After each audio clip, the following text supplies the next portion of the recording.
I've always loved school. You know, a lot of kids when they're growing up, they love to play school.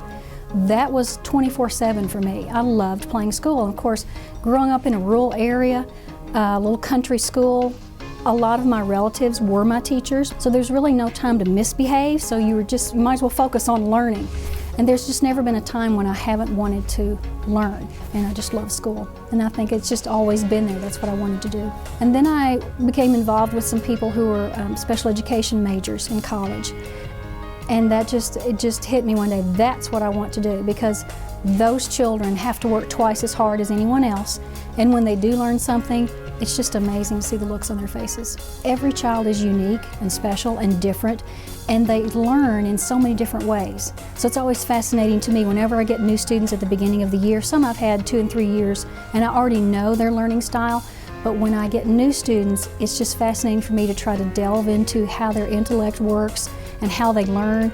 And the times when I finally figure out what they need, and they figured out this is what they need, they get so excited. What I like most about Clarksville is, just as I am, we're always wanting to learn, we're always wanting to be better, we're always wanting to push ourselves to that next level of excellence, and that's what I like about this school system.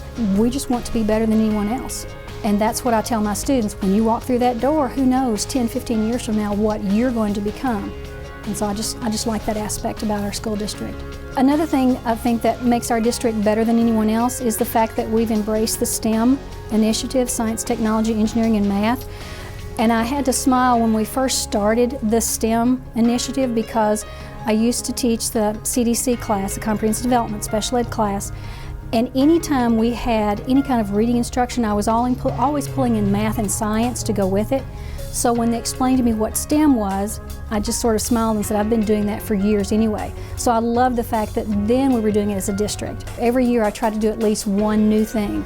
Last year it was Common Core, so we all took our courses over at Rossview High to learn how to be better teachers, to dig down deeper, and I use that in my teaching with my students too. I always want them to know what I'm doing, or I tell them the books that I'm reading, because I want them to know I'm a student, always a student, just as you're a student.